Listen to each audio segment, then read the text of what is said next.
अस्सलामु अलैकुम व रहमतुल्लाहि व बरकातुहू। अल्हम्दुलिल्लाह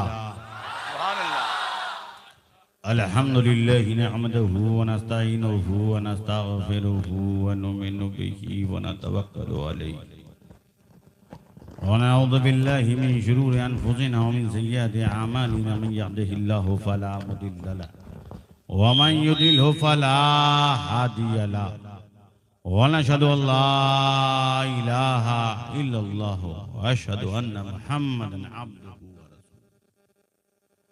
अम्मा बाद फ़अऊज़ु बिल्लाहि मिनश शैतानिर रजीम बिस्मिल्लाहिर रहमानिर रहीम। कुल ला असअलुकुम अलैहि अज्रन इल्ला मवद्दता फिल क़ुरबा।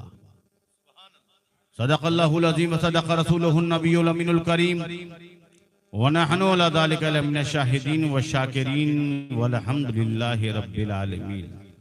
क़ाल अल्लाहु तआला फ़ी शान हबीबिहिल करीम इन्नल्लाह व मलाइकतहु युसल्लूना अलन नबी या अय्युहल्लज़ीना आमनू सल्लु अलैहि व सल्लिमू तस्लीमा। लब्बैक अल्लाहुम्मा रब्बना व सअदैक।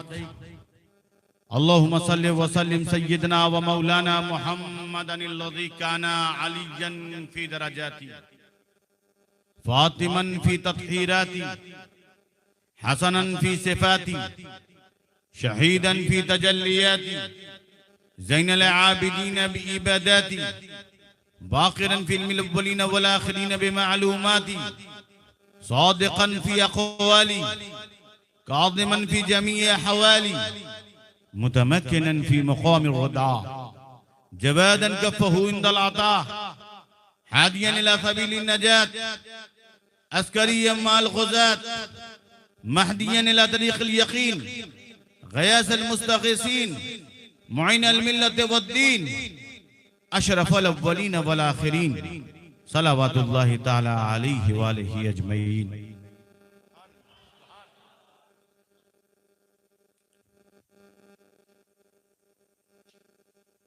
अल्हम्दुलिल्लाह सुम्मा अल्हम्दुलिल्लाह।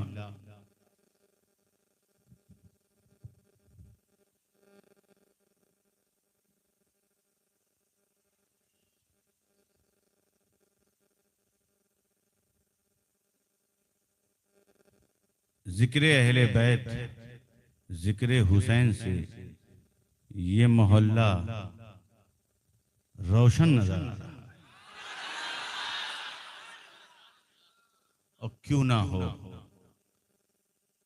इस जिक्र को करने वाले जाकिर जो हैं वो उसी खानदान के।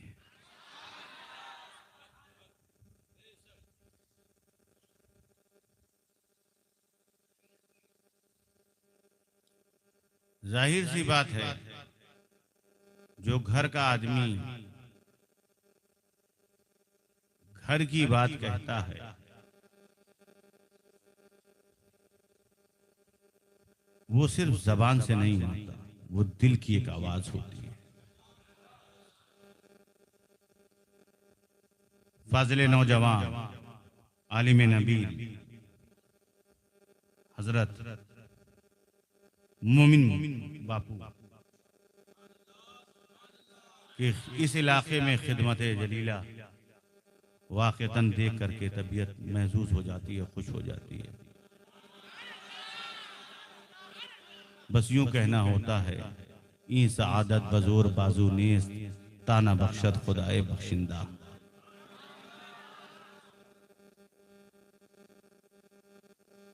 अहले उलमा इलाके के सादात उशाक हुसैनी हुसैनियत जिंदाबाद के नारे लगा रहे हैं और उन्हें मालूम है कि हुसैन क्या है।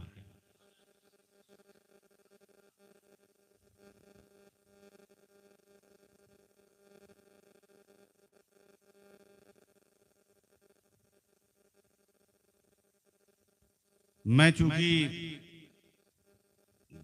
10-12 रोज से मैं मुहर्रम के इजलास से बहुत दूर था, मैं हॉस्पिटलाइज भी हो गया था,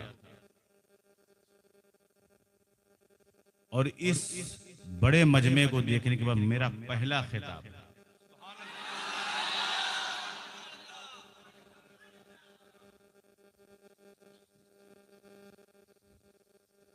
यूनुस भाई की ख्वाहिश थी, तो मैंने आज सुबह मैं लखनऊ में था और आज आपके सामने हूं। अच्छा, मुझे इत्मीनान भी है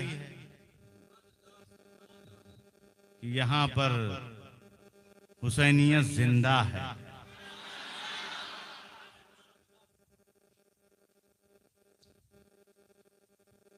और क्यों ना जिंदा हो, क्योंकि ये कौम कभी किसी मुर्दा के साथ गई ही नहीं।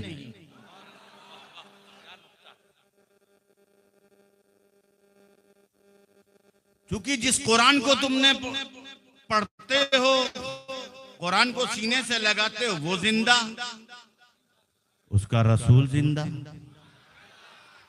उसका खानदान जिंदा और उसके असहाब जिंदा। अबू बकर जिंदा, उमर जिंदा, उस्मान जिंदा, अली जिंदा, जुबैर जिंदा, तलहा जिंदा, जितने अशरे मुबशरा सब जिंदा, 1,24,000 सहाबा जिंदा। तभी तो हम जिंदों के सामने बोल रहे हैं। और तभी आला हजरत ने कहा था कि तू जिंदा है वल्ला, तू जिंदा है वल्ला, मेरे चश्मे आलम से छुप जाने वाले।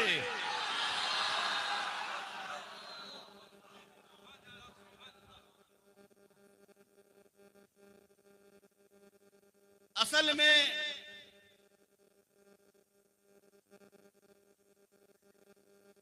तकरीरें बहुत होती हैं, जलसे बहुत होते हैं, प्रोग्राम बहुत होता है,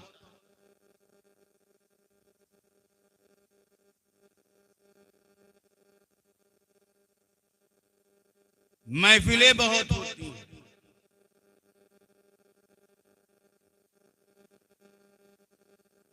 और मैं तो हैरान हूं कि करबला में 72 नुफूसे कुस्सिया की शहादत हुई।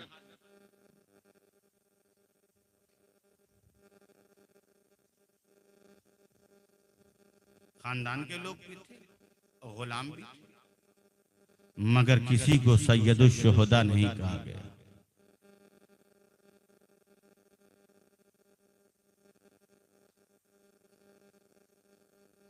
जमात एक ही शहीद करने वाली थी, मगर किसी को सैयदुल शुहदा नहीं कहा गया।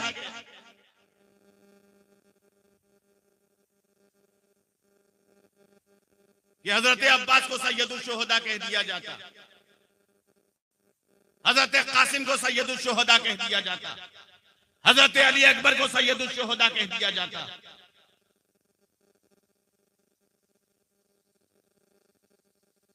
नहीं कहा गया। जनाबे मुस्लिम की भी शहादत हुई, मगर उन्हें भी सैयदुल शुहदा नहीं कहा गया। शहीद कहा गया, मगर सैयदुल शुहदा नहीं कहा गया।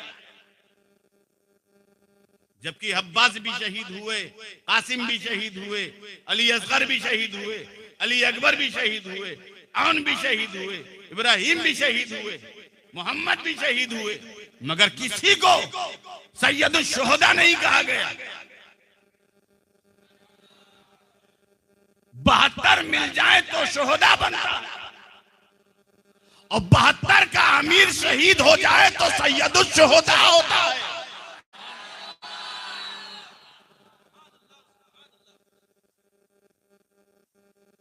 क्योंकि सबके सरदार थे हुसैन।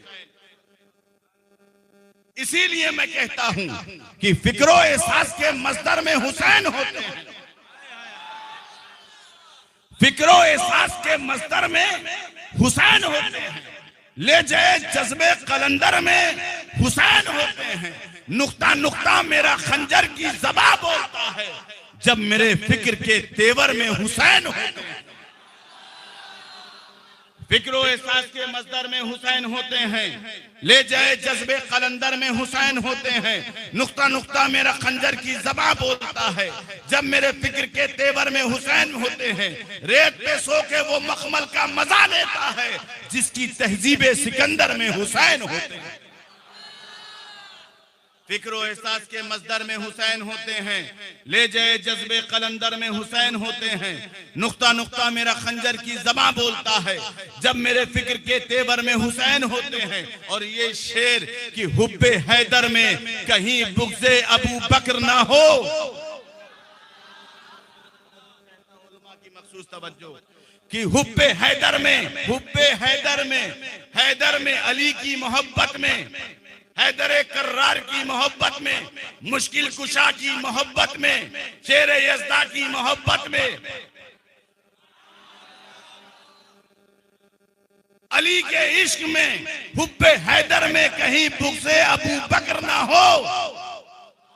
फिक्र व एहसास के मजदर में हुसैन होते हैं, ले जाए जज्बे कलंदर में हुसैन होते हैं। नुक्ता नुक्ता मेरा खंजर की ज़बां बोलता है, जब मेरे फिक्र के तेवर में हुसैन होते हैं। हुब्बे हैदर में कहीं बुग़्ज़े अबू बकर ना हो, इसलिए हर सुन्नी के घर घर में हुसैन होते हैं।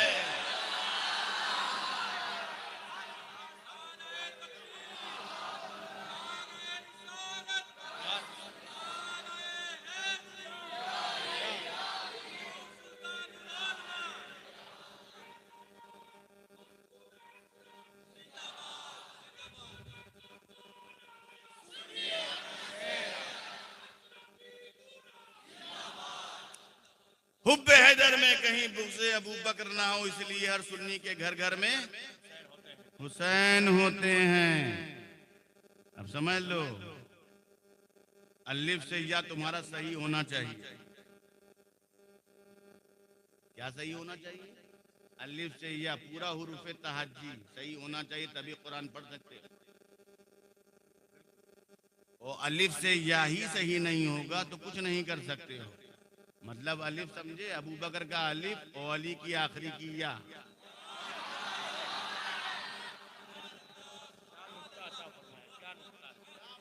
अब इसी के अंदर सब हैं।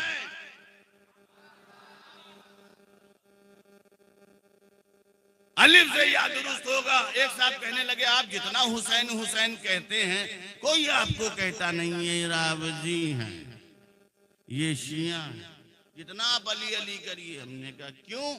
कहना आपका नाम ही अबू बकर है।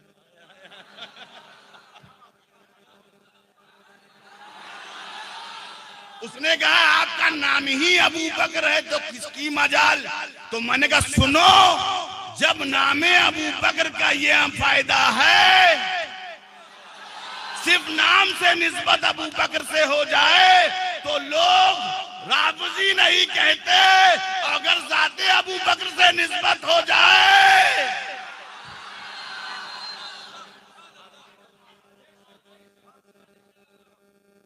हजराते मोहतरम,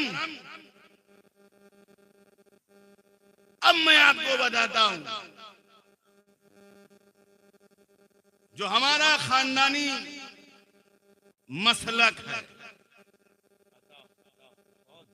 जो हमारा खानदानी मशरब है। आप अशरफी तो हैं, आपको मालूम है क्यों अशरफी बनाया गया है? अशरफी इसलिए बनाया गया, अशरफी में भी अलिफ से या है। इसका मतलब ये है कि अबू बकर को पहले मानो, उमर को उसके बाद मानो, उस्मान को उसके बाद, फिर उसके बाद अली को।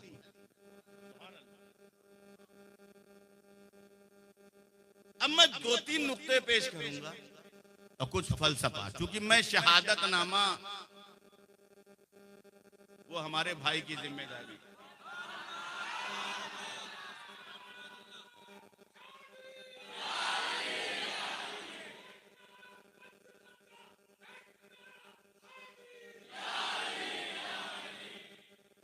और मैंने जिस आयत मुबारका की तिलावत की उसी पे कुछ देर गुफ्तगू, कुछ फलसफियाना गुफ्तगू और नई बात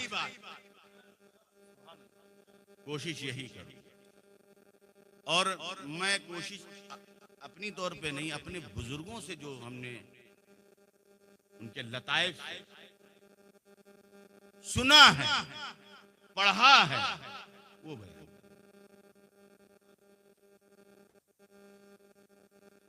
अब मैं आपको बताता हूं, रहने दो।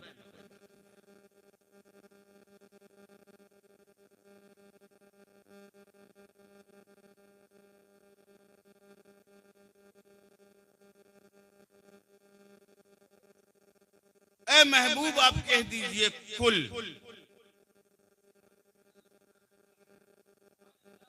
अब ये कुल में ही सब कुल है।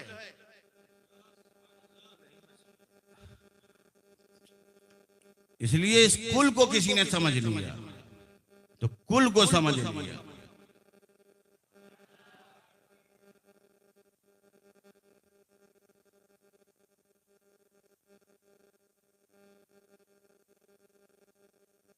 मैं तुमसे कुछ नहीं चाहता, मैं तुमसे किसी चीज का सवाल नहीं करता, मैं तुमसे किसी चीज को नहीं चाहता हूं। अच्छा, नहीं चाहता हूं, और तुम दे भी क्या सकते हो? तुम क्या दे सकते हो? तुम्हारे पास कुछ है देने के लिए, लेने के सिवा?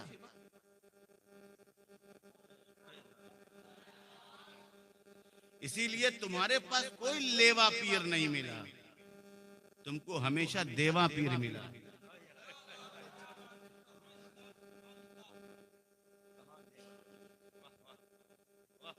क्योंकि हमारे यहाँ कोई लेवा पीर नहीं है, सब देवा पीर है।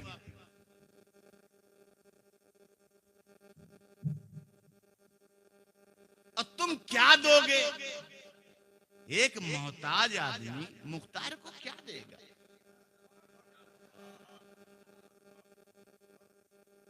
एक कमजोर आदमी क्या दे सकता है?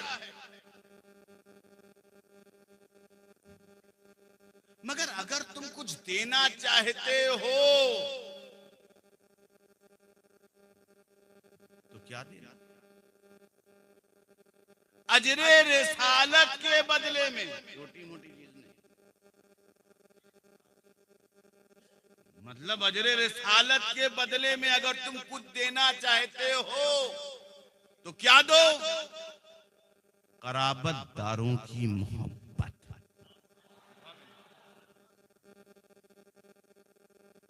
हुजूर के कराबतदारों से प्रेम करो, इश्क करो, अगर तुम कुछ देना चाहते हो। अब तुम्हें मवद्दत का लफ्ज आया है। मवद्दत और मोहब्बत माना एक ही। मोहब्बत और मवद्दत का माना एक ही, मवद्दत मोहब्बत, लेकिन दोनों में फर्क है।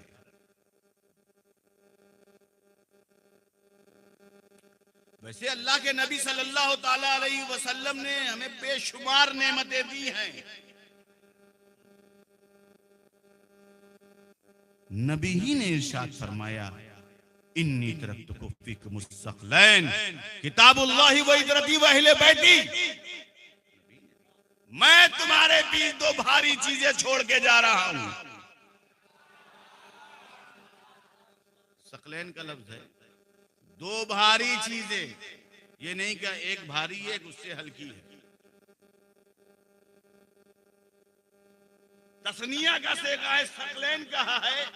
मतलब जब अरबी का कायदा है, जब दो चीजों को एक सेगे से बयान किया जाए तो उसके कहने का मकसद ये होता है कि वो हम वजन हैं,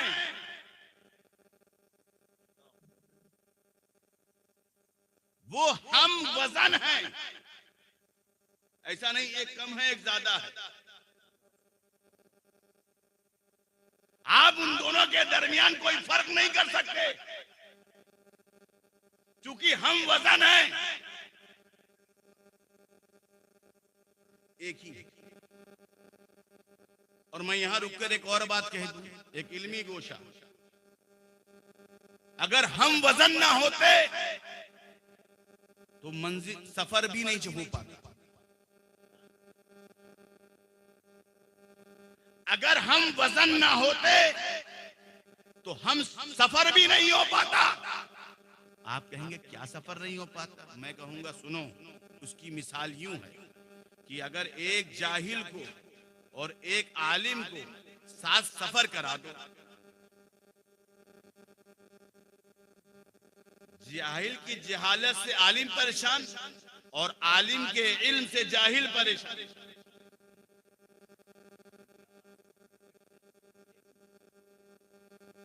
एक अस्कती को एक सेहतमंद दिमाग के साथ सफर करा दो, अस्कती की अस्कतियत से एक सेहतमंद दिमाग दिल सफर करने वो परेशान, और ये अस्कती सोने में वो परेशान, और ये चल रहा है तो उसको देख के ये परेशान। तो दोनों का, अगर दो आलिम को बैठा दीजिए आप किसी दो आलिम को बैठा दिए, अक्सर मेरे पास उलमा आते हैं तो 2 घंटे के लिए आते हैं तो 4 घंटा मुझे दे के जाते हैं,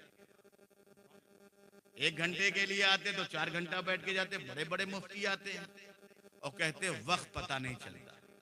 हजरत मैं किसी के यहाँ जाता हूँ तो 5 मिनट में भाग जाता हूँ, लेकिन आपके पास रहता हूँ तो क्या हुआ? एक आलिम के पास रहे, एक सूफी के पास जिंदगी गुजारेगा, एक आरिफ के पास बैठेगा, एक आलिम के पास बैठेगा, क्योंकि वो हम वजन लोग हैं।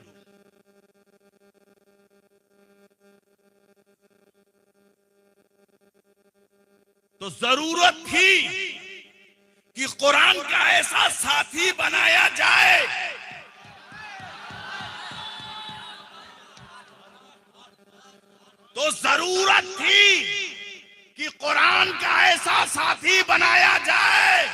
जो कुरान का हम वजन हो,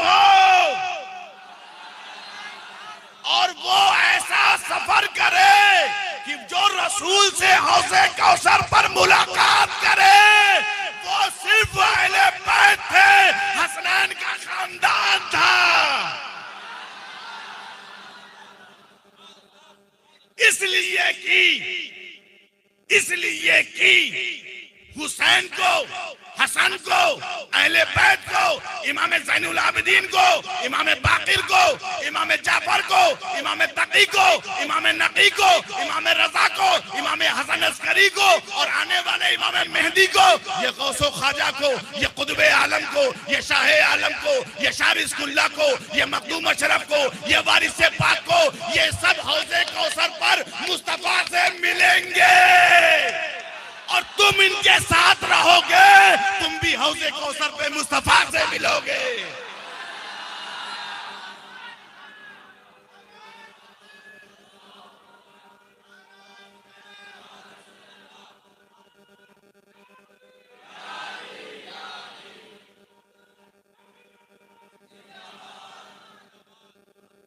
तो दोनों का होना जरूरी है, अहले बैत का कुरान के साथ और कुरान का अहले बैत के साथ। भाई साथी बनाया है। भाई देखिए, कुरान का आलिम होना और है, भाई कुरान का आलिम होना और है, कुरान का जानने वाला और है, वो आलिम दीन कहलाएगा, आलिम दीन कहलाएगा। कुरान का उलूम उसके पास है, मुत्तकी भी कहलाएगा, परहेजगार भी कहलाएगा, मगर साथी नहीं कहेगा। साथी नहीं कहलाएगा। साथी तो हसनैन के बच्चे कहलाएंगे, हसनैन कहलाएंगे। यही वजह है जब भारत में कुरान लाना हुआ तो किसी और का इंतखाब नहीं हुआ, उसी हुसैन के बच्चे ख्वाजा मोइनुद्दीन चिश्ती को भेजा गया।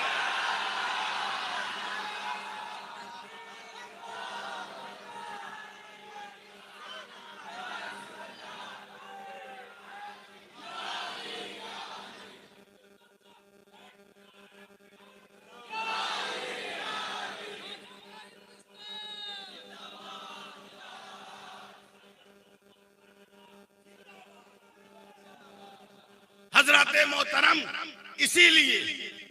इसीलिए पैरेलल बराबर होना जरूरी है। दोनों बराबर हैं, हम वतन हैं। इसीलिए ये याद रखना, कुरान इल्म है। कुरान क्या है? इल्म है। कुरान क्या है? हिदायत है। कुरान हमारी हिदायत करता है। कुरान रहमत है। कुरान मग़फ़िरत है। कुरान नजात है। कुरान शराफत है। कुरान जन्नत की बहारें देता है। कुरान जहन्नम से छुटकारा देता है। कुरान कामयाब बनाता है। सारी कामयाबी कुरान से है। हमारे अंदर अदल और इंसाफ कुरान पैदा करता है। हमारी परेशानियों को दफा कुरान करता है। ये कुरान की ताकत है। इसीलिए कुरान जिहालत के दिमाग में नहीं आता। कुरान हर जगह नहीं आता। कुरान तो जहां इल्म होता है कुरान वही आता है। उसी तरीके से हुसैन तुम्हें हर जगह नजर नहीं आएंगे। जहां इल्म कुरान होगा वही हुसैन होगा।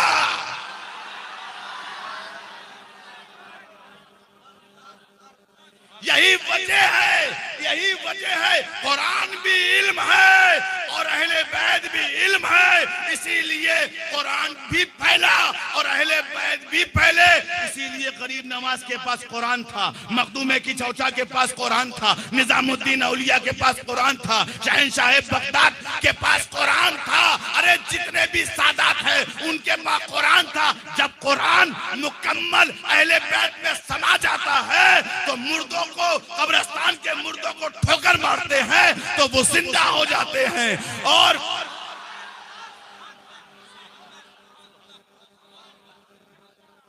यही वजह है कि ये सारे अहले बैत अहले सुन्नत में हैं। हमारी जमात में हैं। ये और बात है, कुछ भी कहते हैं हम भी हुसैनी हैं, हम भी हुसैनी। वो कहते हैं मखदूम पर कहते हैं वो सब नकली है। हम नहीं कह रहे हैं। मखदूम अशरफ जहांगीर समनानी कहते हैं उनसे बड़ा हुसैनी कौन है? उससे बड़ा कौन होता? वो तो हुसैन का खून है। वो कहते हैं ये सब नकली है। मखदूम पर मैं असली हूं। मैं करता हूं 10 दिन तक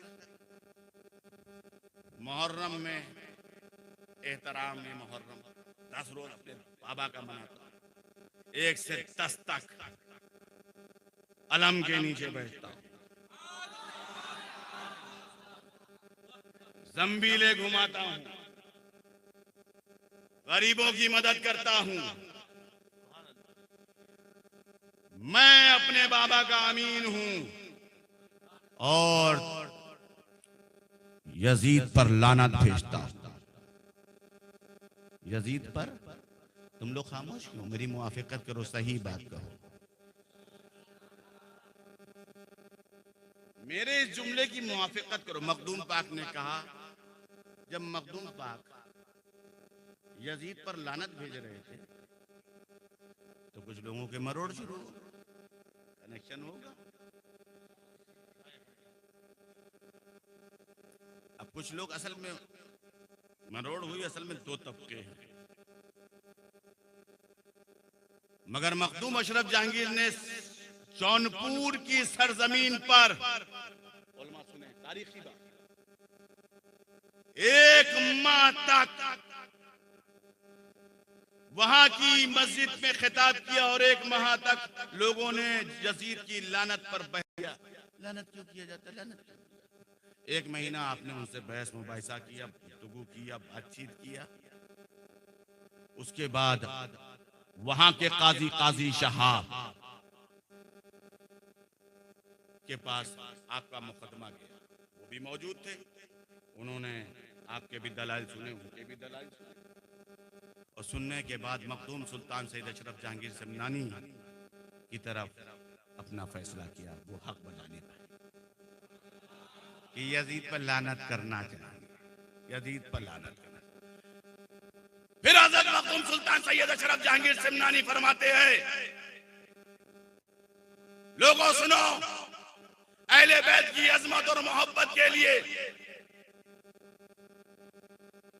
इतना इल्म होना चाहिए।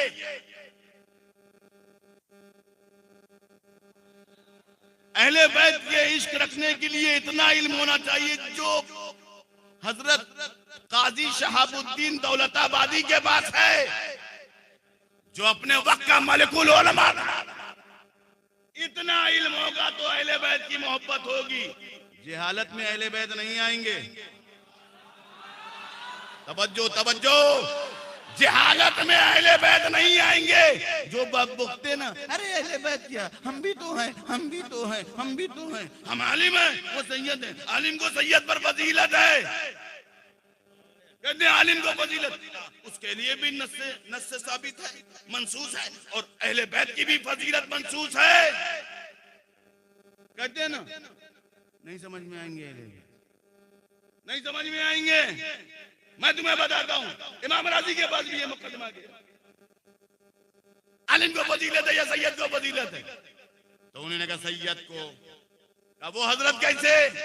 कहा आलिम जो है मैं बना सकता हूं, सैयद मैं बना नहीं सकता हूं।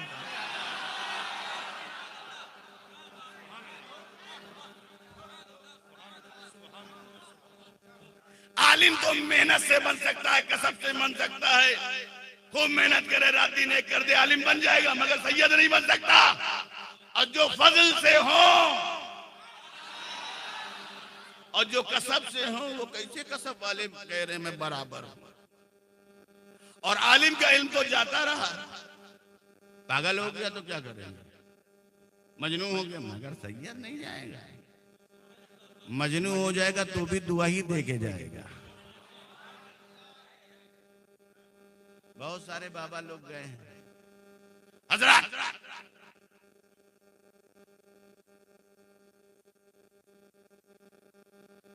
इल्म का होना बहुत जरूरी है।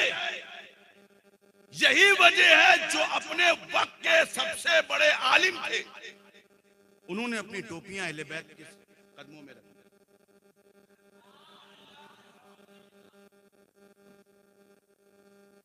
क्योंकि उन्हें मालूम था इल्म नाम है नॉलेज का। इल्म क्या नाम है? नॉलेज आ गई। आप अच्छे स्कॉलर कहे जाएंगे, अच्छे प्रोफेसर कहे जाएंगे, मगर जब अहले बैत की गुलामी ले लेंगे, आप सिर्फ अच्छे स्कॉलर नहीं कहे जाएंगे, बल्कि दुनिया आपको मुजद्दिदे दीनो मिल्लत कहेगी। आपको दुनिया मुहद्दिसे असर कहेगी।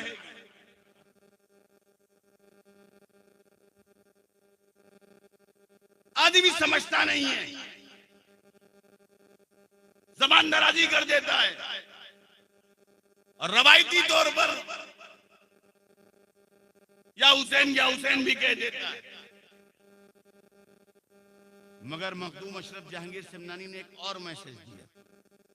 आप फरमाते हैं, ऐ लोगों, मुहर्रमुल हराम में वो अमल मत करना जिसकी इजाजत तुम्हें शरीयत ने नहीं दी, बल्कि इस महीने को अल्लाह को राजी करने का महीना बना लेना। क्योंकि हुसैन की कुर्बानी तुम्हारे लिए, मेरा खानदान जो लुटा तुम्हारे लिए, तो उन्होंने जो इस्लाम को बचाया है, दीन को बचाया है, कुरान को बचाया है, तुम भी हिफाजत करना। अब ये तुम्हारी जाती जिम्मेदारी है कि तुम्हें कैसे मनाना है, कैसे सजाना है, कैसे संवारना है। इबादत करो, रियाजत करो, जिक्र करो, तौबा करो, तुम्हारी जिंदगी कामयाब हो, तुम्हारी जिंदगी कामयाब हो जाएगी। मगर अहले बैत की गुलामी को तस्लीम करो।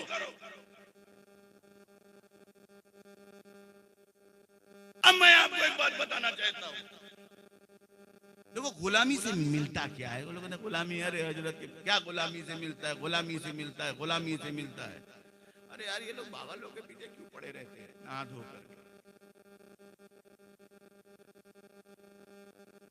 यार बापू वहाँ बैठे थे, काची अवार्ड में रहते हैं, बोले पब्लिक हुजूम लगा रहती है, पूरी पब्लिक गांडी है।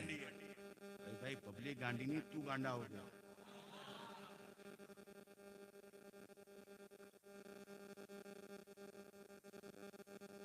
वो बापू को नहीं देख रहा, बापू के बापू को देख रहा है।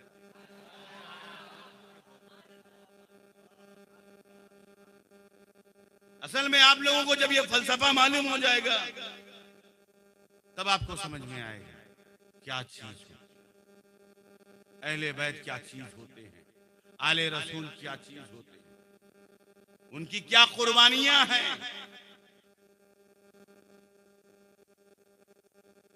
एक शख्स हजरत अली रजा की बारगाह में आ गया। हजरत अली रजा की बारगाह में, हुजूर मैं आपका गुलाम, मैं आपका खादिम, ये वो मेरी बच्ची की शादी है। सखी तो होते ही अहले बैत, सखावत तो उनके घर में होती है, खुद भूखे रहते हैं, दूसरों को खाना खिला देते हैं।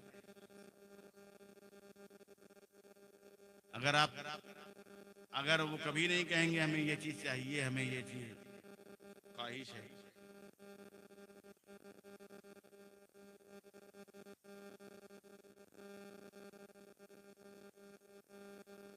हुजूर मेरी बच्चियों की शादी है। तो हजरत अली रजा ने देखा मैं क्या करूं क्या करूं। उन्होंने अपना नालैन उतारा और कहा जाओ इसको बेच दो। नालैन क्या करना है भाई, ये कितने में बिकेगा, बच्चे की शादी हो पाएगी कि नहीं हो पाएगी, 10 दिनार का, 20 दिनार का, 50 दिनार का। कह जाओ तुम्हारी 7 नस्लें खाएंगे। अब जब ये 7 नस्लें खाएंगी, ये तो बिल्कुल सोचा, कहने वाले तो सैयद साहब हैं, कहने वाले पीर साहब हैं, इसमें भी हिकमत होगी। चलो अब निकला वो सर पे रखे हुए गुलाम था ना, अब दीवाने को देख रहे होंगे, दीवाना तो अपनी मंजिल पे जा रहा था। एक देखा काफिला आ रहा है, काफिले में आते ही काफिले में एक शख्स बैठा हुआ था, सामान वामान लिए हुए जा रहा था। उसने कहा देखो ये जूता पैर पे रखा जाता है, ये सर पे क्यों रखे हो, कौन दीवाना आ रहा है।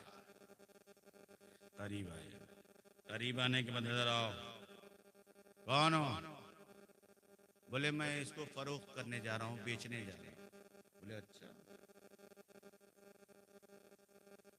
ये किसका है। कहा इमाम अली रजा। कहा मुझे फरोख्त कर दो, मुझे बेच दो। कहा जी हुजूर ये लीजिए, मुझे तो बेचना ही है, कितने में दो। सोचा मैं अगर 100 दिनार कहता हूँ तो कोई मसला हल तो नहीं होगा, 500 कहता हूँ। तो उसने कहा आप जितने में खरीदेंगे उतने। तो उसने कहा जितने मेरे ऊंट पर माल लदा हुआ है सब ले लो और ये हमें दे दो, और सुनो तुम्हारी 7 नस्लें खाएंगी।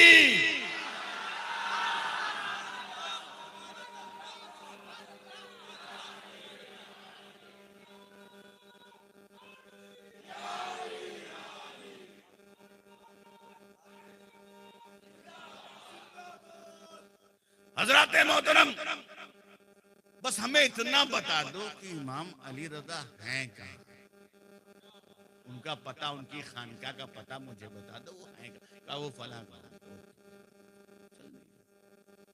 खानका के करीब दरवाजे पे, सदर दरवाजे पे पहुंचा तो खादिम ने कहा ये कौन नया आदमी आया, जूता तो हजरत ही का है, नालैन हजरत ही की है, मगर आदमी बदला हुआ है। अंदर आने हजरत वो आया, कोई शख्स आया हुआ है, वो नया आदमी लग रहा है, वो आने दो अंदर। अंदर दाखिल हो गया तो हुजूर के कदमों पे उनके नालैन को रख करके कदम बूसी की और कहा हुजूर आप हमें अपनी खिदमत के लिए रख लीजिए, अपनी गुलामी के लिए रख लीजिए, मैं आपके बिस्तर को साफ करूंगा, आपके लिए वजू का पानी दूंगा, आपकी खिदमत करूंगा। हजरत उसके इस अमल को देख के इतना खुश हो गया, अपना खादिम बना और उनकी खिदमत करता रहा। एक मरतबा इमाम साहब ने कहा ऐसा है मैं हदीस का 10 दे रहा हूँ और कोई बाहर से भी कोई आए किसी को अंदर दाखिल ना हो। कि हमारा दर्स मुकम्मल ना हो। ठीक है हजरत, खादिम तो जानते ही हैं। अगर मैं किसी खादिम को कह दूं, अशरफ साबंद को कह दूं, भैया किसी को अंदर दाखिल मत होने देना, पूरा भावनगर लड़ जाएगा, अंदर दाखिल होने नहीं देगा। फिर भावनगर वाले कहेंगे चाय से ज्यादा तो केटली गर्म है।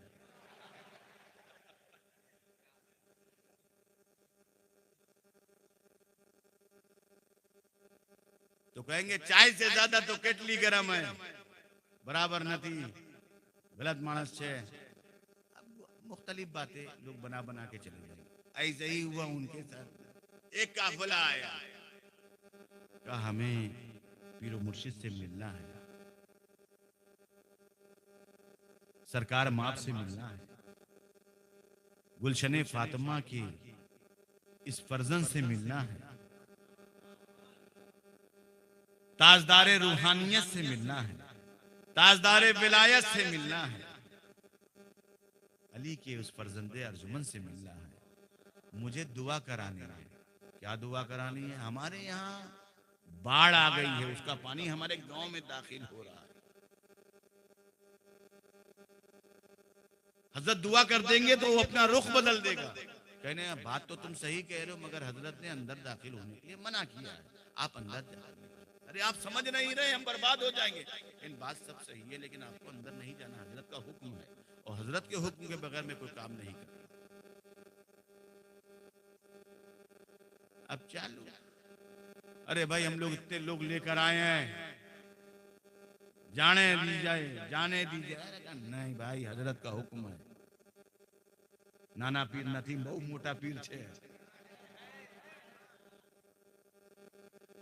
आले रसूल छे।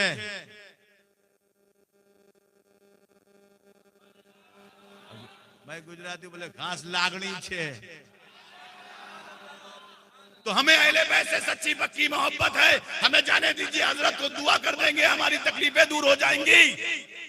नहीं मैंने जान, हजरत का हुक्म है। अब बहस शुरू, वो जानने को आखिरी में खादिम को गुस्सा, जलाल कहा जाओ, कह देना उस नदी को जो बाढ़ की शक्ल में तुम्हारे गांव में आ रही है, इमाम अली रजा के खादिम ने कहा है, ऐ नदी अपने रुख को बदल दे।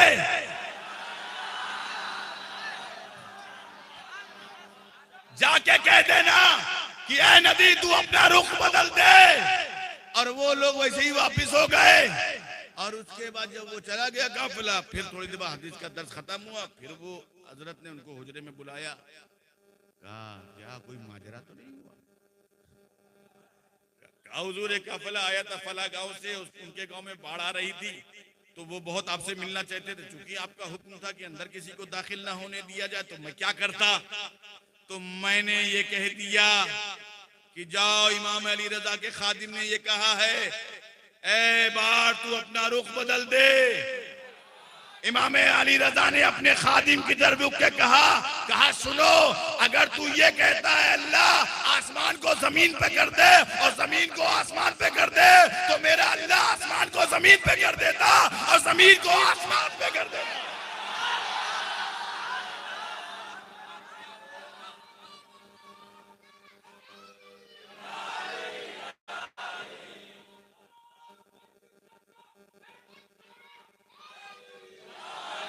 हजरत मोहतरम, उस खादिम को आप जानते हैं कौन है?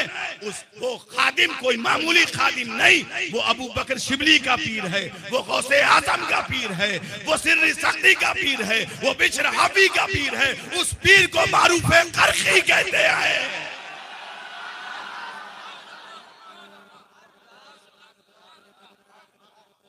ये है अहले बैत की ताकत, ये है कुरान के साथी। अरे कुरान के साथी गरीब नवाज थे, इसीलिए तो पूरा सागर कासे में आ गया और मखदूम अशरफ ने बुतों से कलमा पढ़वा लिया।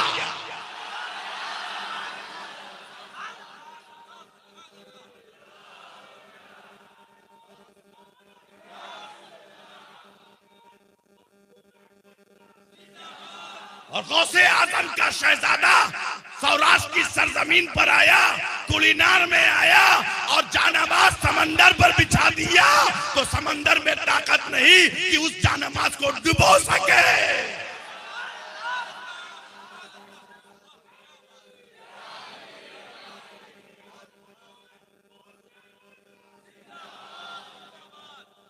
हजराते मोहतरम, ने कुरान का साथी बनाया गया है।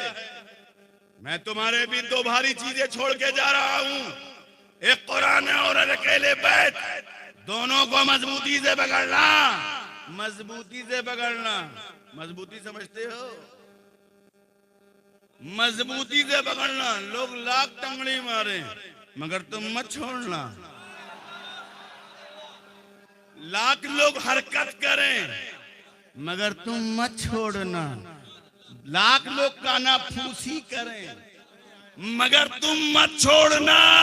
इसलिए कि ये मौलवियों ने नहीं कहा है, ये तो मौला मुस्तफा ने कहा है।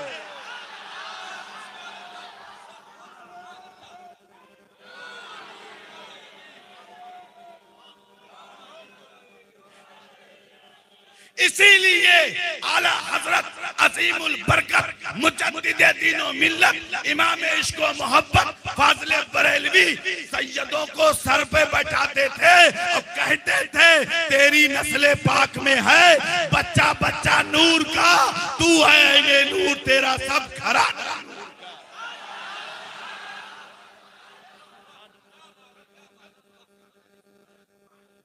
हजराते मोहतरम, ये है अहले बैत, ये है रसूल के घर वाले। और सुनो, एक बात याद रखना, कुरान ने कहा, कुरान ने कहा कुल, कोई सवाल नहीं करता, मवद्दत करो, मोहब्बत करो। मवद्दत का हुक्म है। मोहब्बत तो मोहब्बत किसे कहते हैं, मवद्दत किसे कहते हैं? ये आखिरी मोहब्बत और मवद्दत। अब सुनो, मोहब्बत के सामने बैठे हुए बहुत बड़े आलिम, हमारे जिम्मेदार आलिम हमारे मौलाना चिश्ती साहब, हम भी चिश्ती हैं, वो भी चिश्ती हैं। चिश्तियों की हिमायत करने के लिए चिश्ती को रखा गया, माशाअल्लाह। तो मौलाना चिश्ती साहब मौजूद हैं, तो अब चिश्तिया रंग में एक बात, क्योंकि मैं असल में मैं खानकाही गुफ्तगू कर रहा हूं, तो मैं एक बात, मवद्दत और मोहब्बत। मोहब्बत के सामने बोला जाता नफरत।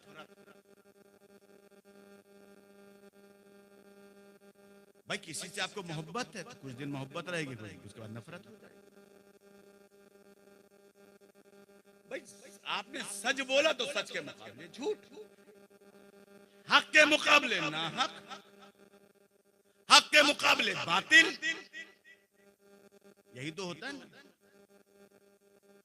अंधेरे के मुकाबले रोशनी, रोशनी के मुकाबले अंधेरा, यही तो है ना। या तो मोहब्बत होगी या तो नफरत होगी। अब लागड़ी के मुकाबले क्या होता है, लाकड़ी होता है।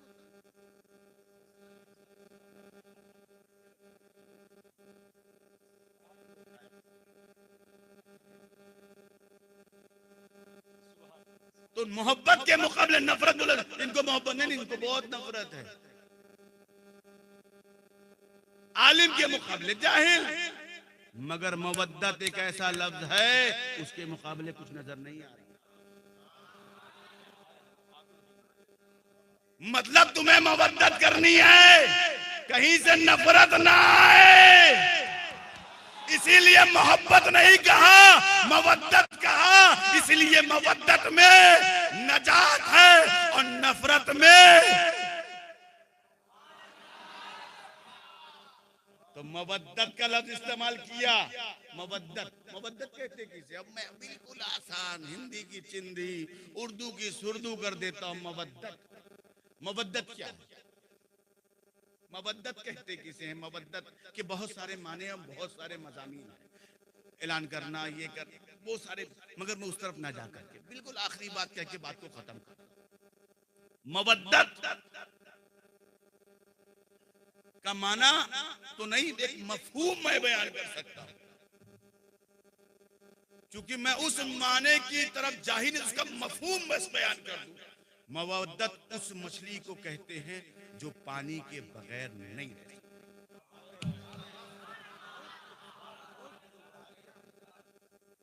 मवद्दत उस मछली को कहते हैं, मवद्दत मतलब उसका मफहूम समझा रहा हूं। मछली जैसे पानी के बगैर नहीं रह सकती। अगर मछली जिंदा है, पानी में है, और निकाल दो पानी से तो क्या होगा? मर जाएगी। तो वो ऐसा पानी है जो मछली को जिंदा रखता है।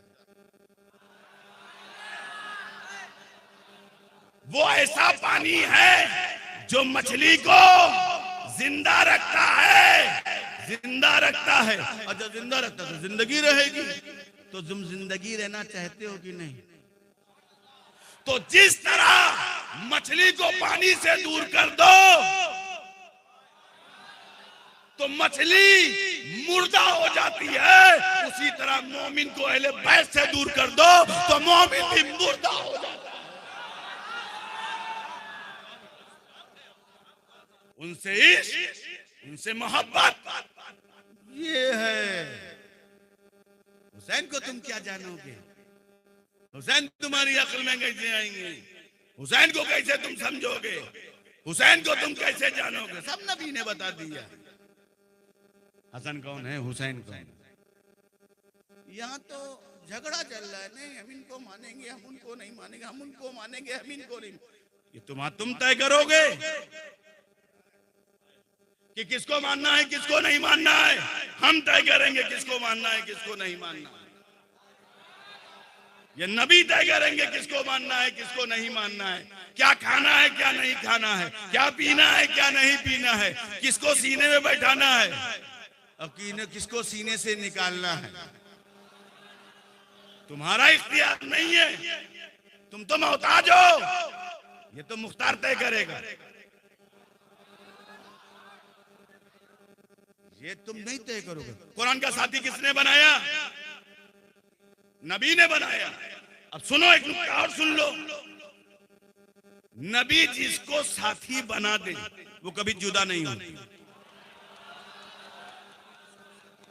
जुमला, एक जुमला। नबी जिसको साथी बना दे वो कभी जुदा नहीं होते।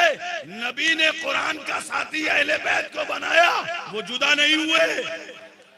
और नबी ने अबू बकर का साथी उमर को बनाया, उमर का साथी उस्मान को बनाया, उस्मान का साथी अली को बनाया, और अली का साथी सारे सहाबा को बनाया। ये कोई भी जुदा नहीं हुए। लोग जुदा करने में फिरका बन गए, मगर ये फिर उसके बावजूद भी जुदा नहीं हुए, इसलिए कि इनको मिलाने वाले नबी हैं। जिसे नबी सवार दे, जिसे नबी सजा दे, उसे अबू बकर कहते हैं, उमर कहते हैं, उस्मान कहते हैं, अली कहते हैं, जुबैर कहते हैं, तलहा कहते हैं। और ये सारे नुफूसे कुसिया सब नबी के सजाए हुए। नबी ने कह दिया सहाबी का नजूम बहते, मेरे सहाबा सितारों के मानिंद है, जो इनकी इख्तिदा करेगा। तो जब नबी ने तय कर दिया है तो हमें भी वही काम करना चाहिए। ये नहीं कि माल के पीछे भाग जाना चाहिए। माल मत देखो, अपने आमाल को देखो।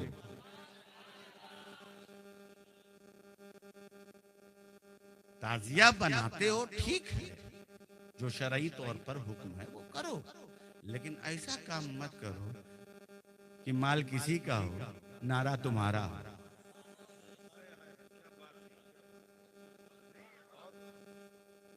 माल वो भी कहेंगे यार ये भी धोखेबाज निकले काचिया भाई। अरे माल कहीं का लाते हैं, नारा खुद लगाते हैं, नहीं माल भी हमारा रहेगा, आमाल भी हमारा रहेगा। और दूसरी बात बाबू, जब ताजिया निकलता औरतें भी जा रही हैं, फला भी जा रहा है, ये ऐसा नहीं होना चाहिए। इमाम हुसैन ने जब उनके बच्चे शहीद हुए तो मना कर दिया था, औरतों से कहा जाता मत आना, खेमा मत छोड़ना। आज हमारे घर की औरतें ताजिया के पीछे भाग रही हैं, मानने को तैयार नहीं है, बन ठन कर। बिल्कुल ऐसा लग रहा है कौन सा इवेंट आ गया है, कौन सा प्रोग्राम बन गया है। साहब अपने को बचाओ, जहन्नम की आग से बचाओ। इस्लाम की पहचान पर्दा है और पर्दे में जिंदगी होना चाहिए। इसलिए तुम जब मैदान मैशर में सारी खवातीन पहुंचे तो कनीज़े फातिमा, कनीज़े ज़ैनब बनकर पहुंचे। ये होना चाहिए। अरे हमसे बड़ा ताजियादार कौन होगा? मगर ताजियादार हूं, धोखेबाज थोड़ी ना हूं। ताजिया बनाता हूं, ताजिया पर जो भी मेरे बुजुर्गों का दिया हुआ तरीका उस पर एतमाद है। गमज़दा भी रहता हूं, लेकिन हमारा तरीका उनके तरीकों से अलग है। हम शरीयत को, सहाबा की अजमत को, अहले बैत की मोहब्बत को सब लेके चलते हैं। इसीलिए हमें अहले सुन्नत वल जमात कहा गया। हजरत अबू बकर सिद्दीक की तारीख उठा के देखोगे, उमर फारूक की तारीख उठा के देखोगे, उस्मान गनी की तारीख उठा के देखोगे, मौला अली की तारीख उठा के देखोगे, अहले बैत, तब तुम्हें मालूम होगा उन्होंने कितनी तकलीफों परेशानियों के बाद इस्लाम का काम किया। यही वजह है कि आप लोगों को भी चाहिए इस तौर पर जिंदगी को, मुहर्रम को मनाना।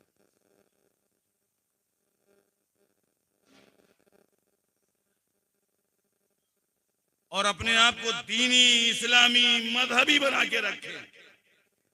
और जब आशूरे का दिन आए, आशूरे का ये सुबह आए, तो अब मस्जिदों में चले जाए, इबादत कीजिए, रियाजत कीजिए, जिक्र कीजिए।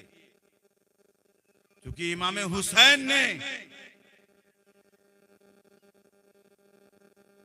अपनी गर्दन को कुर्बान कर दिया,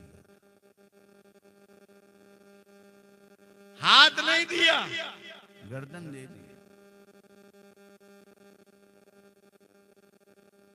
सरदार नदा दस्त दर दस्ते यजीद, सर दे दिया, हाथ नहीं दिया। और वो क्या मांग रहा था? हाथ दे दो। यजीद का मुतालबा क्या था कि ए हुसैन हाथ दे दो। नहीं, हाथ तो नहीं दूंगा, सर दे दूंगा। अली असगर को दे दूंगा, अली अकबर को दे दूंगा, और मोहम्मद को दे दूंगा, जनाब मुस्लिम को दे दूंगा, उनके बच्चों को दे दूंगा, अपने खानदान को दे दूंगा, अपने असहाब को दे दूंगा, मगर हाथ नहीं दूंगा। क्या मतलब? हुसैन को हाथ के बारे में मालूम था कि मेरा हाथ कितना मजबूत हाथ है, और यजीद भी जानता था ये मामूली हाथ नहीं है। तभी तो हाथ मांग रहा था, हुसैन हाथ दे दो, का हाथ नहीं दूंगा। वो मांगता रह गया, हाथ नहीं दिया, इसलिए कि हुसैन का हाथ फकत हुसैन का हाथ नहीं था, ये आदम का हाथ था, ये नूह का हाथ था, ये शीश का हाथ था, ये जकरिया का हाथ था, ये यूशा का हाथ था, ये यूनुस का हाथ था, ये इब्राहिम का हाथ था, ये इस्माइल का हाथ था, ये इसहाक का हाथ था, ये दाऊद का हाथ था, ये अय्यूब का हाथ था, ये याकूब का हाथ था, ये यूनुस का हाथ था, ये सुलेमान का हाथ था, ये लूत का हाथ था, ये 1,24,000 कमोबेश अंबिया का हाथ था। ये सबकी अमानत बना हुआ था। हाँ, गर्दन दे दूंगा मगर हाथ नहीं दूंगा। कि अगर हाथ दे दूंगा तो आदम को क्या जवाब दूंगा, नूह को क्या जवाब दूंगा, शीश को क्या जवाब दूंगा, जकरिया को क्या जवाब दूंगा, यूशा को क्या जवाब दूंगा, अपने नाना मुस्तफा को क्या जवाब दूंगा। इसलिए हुसैन ने हाथ नहीं दिया, अब गर्दन दे दिया। इसीलिए मेरे दोस्तों, हुसैन ने अपने खानदान को तो कुर्बान कर दिया, सिर्फ दीन के लिए, इस्लाम के लिए, शरीयत के लिए। इसलिए भी कुर्बान कर दिया कि अल्लाह के रसूल ने उनको साथी बनाया। क्या बनाया? साथी बनाया। अब बताओ, तुम्हारे साथी को कोई मारे तो तुम क्या करो? हैं? तुम मुझे बताओ, आपके साथी को कोई मारे तो क्या करेंगे? मैं भावनगर वालों से डरता हूँ थोड़ा पूछने में, तो बोले अपने तो भाग जाएंगे।